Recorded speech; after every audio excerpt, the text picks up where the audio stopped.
Hi, my name is Betsy Webb and I'm the superintendent of the Bangor School Department. Today I have with me our food service director, Noelle Scott, and also principal of the Vine Street School, Lynn Silk. We're going to talk about a new program that is a pilot program for the Bangor School Department. It is called the Community Eligibility Program. And let's start with you, Noelle. If you could explain a little bit to our community, what is this program? We're planning to start April 1st. Yeah. And what does it mean in which schools? We're going to start this program as a pilot program in Fairmount, Vine Street, and Downey schools, and all children will be able to receive breakfast and lunch free of charge. And this program is because our free count is so high at those three schools, so we're going to pilot this program.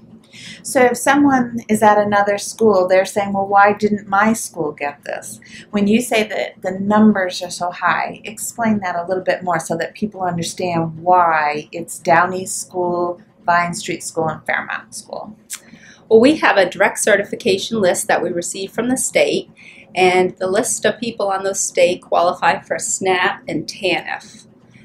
And the list is, there are so many parents at those schools that qualify for SNAP and TANF, which is why those schools are the ones that qualify. At the other schools, anyone who's free is still free, and anyone who's reduced is still reduced. Okay, so families at the other schools still would get the benefit if they qualify. Right. Right.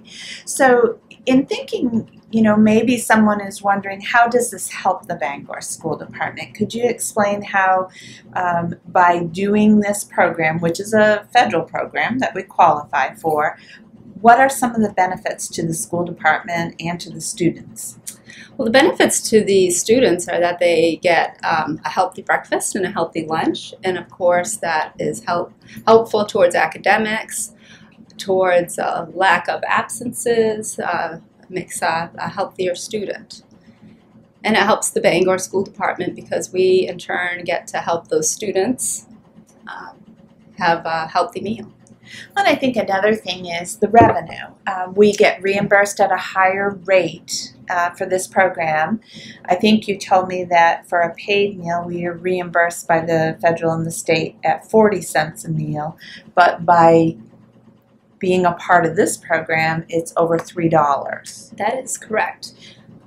We are reimbursed at a free rate for all students that eat at those three schools, which is much higher than the paid rate or the reduced rate.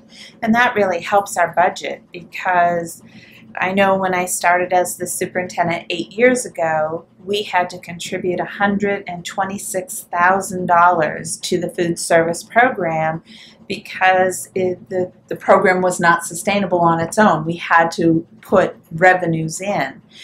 We got to the point all the way down to zero local dollars having to be spent, but we've seen an increase given the new guidelines. But we are starting to find ways, and this would be one way, to have greater reimbursement so that we won't have to use local funds. Correct. Yeah, good. And so, Mrs. Silk, you're a principal of an elementary school that this would be piloted in. How do what do you project? What do you think this is going to be like, and how will it impact the schoolhouse? I think it's going to impact us in a couple of ways. I think one of the things we saw when we brought on the fruit and vegetable program was that children were trying things they had never tried before. It gave them the opportunity to try many different fruits and vegetables. So I think with this program, it will allow all children to have access to both breakfast and lunch. And that is a barrier for some children, and so this will open that up. It also, I'm excited to think about how quickly we're going to move through the line, which is going to save us time for learning. We need every minute we can get in the classroom, so we think this will really streamline a lot of those housekeeping kind of things, taking kids' names and collecting money, and just open it up to a free access for all children at our school. Right. And Mrs. Scott, I think there was something in the literature about we don't have to collect paperwork from parents every single year, which I think parents may like. Right. We don't have to collect free reduced applications at those three schools, so that'll help out for paperwork for parents. It'll help out us. We don't have to complete those. So it's a big And so we're going to pilot from April 1st to the end of the school year, and then at that point analyze to see if this is something we want to do in the future, which would, potentially we need a decision for the beginning of the fall. Right. Great.